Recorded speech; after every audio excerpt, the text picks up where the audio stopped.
थुंग थुंग एक शिकारी था जो दिन भर जंगलों में भटकता रहता और जंगल के मासूम खूबसूरत परिंदों का शिकार करता, फिर उन्हें पिंजरों में कैद करके गांव के बाजार में बेच देता और ढलते सूरज के साथ बीड़ी फूंकते हुए धीरे धीरे घर की तरफ लौट पड़ता। थुंग थुंग अपनी बूढ़ी माँ के साथ रहता था जो अंधी थी, लेकिन फिर भी वह हर वक्त उसे समझाती रहती, बेटा, किसी की आजादी छीन कर तू कभी खुश नहीं रह पाएगा। लेकिन माँ को एक बात नहीं पता थी, थुंग थुंग को उन मासूम बेजुबान परिंदों को तड़पते हुए देखकर सुकून मिलता था, इसलिए वह माँ की एक भी बात सुने बिना उन्हें घर में अकेला छोड़कर रोज जंगल चला जाता। लेकिन एक दिन थुंग थुंग जंगल के सबसे घने और सुनसान रास्ते से जा रहा था। तभी उसे रास्ते के बीच एक सुनहरे रंग का पिंजरा दिखा और उस पिंजरे के अंदर एक खूबसूरत चिड़िया कैद थी। देखते ही थुंग थुंग की आंखों में लालच आ गया। उसने सोचा इसे बेचकर तो बहुत पैसा मिलेगा, लेकिन तभी उस पिंजरे से एक रुला देने वाली आवाज आई, मैं सदियों से इस पिंजरे में कैद हूँ। थुंग थुंग, अगर तू मुझे आजाद कर दे तो बदले में मैं तुझे एक ऐसी जादुई शक्ति दूंगी कि तू जिस भी चीज को अपने लालच भरे मन से छुएगा वो सोने में बदल जाएगी।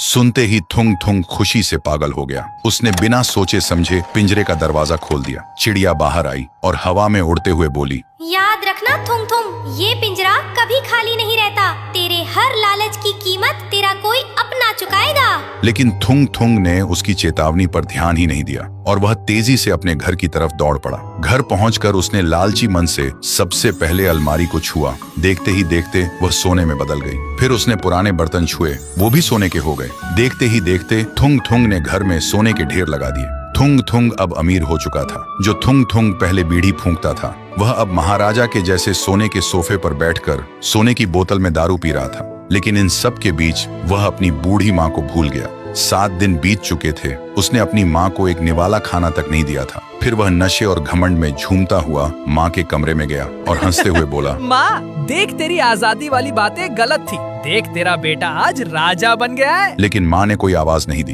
फिर थुंग थुंग ने आगे बढ़कर अपनी माँ को जैसे ही छुआ, उसकी माँ सोने की मूर्ति में बदल गई। थुंग थुंग का नशा 1 सेकंड में उतर गया। वह घबरा कर पीछे हटा और तभी उस कमरे में एक डरावनी हंसी गूंज उठी। मैंने कहा था ना थुंग थुंग, वो पिंजरा कभी खाली नहीं रहता। तेरी माँ भूख और प्यास से कब की मर चुकी थी। तूने सोने के लालच में अपनी माँ को भुला दिया और अब उनकी आत्मा हमेशा के लिए उस पिंजरे में कैद है। सुनते ही थुंग थुंग पागल हो गया। उसने रोते हुए अपने हाथ जमीन पर पटके और चिल्लाने लगा, ले ले ये शक्ति और मेरी माँ को वापस दे दे। पर जमीन पर हाथ पटके ही जमीन से होते हुए पूरा घर ही सोने में बदल गया और जमीन के अंदर धंस गया।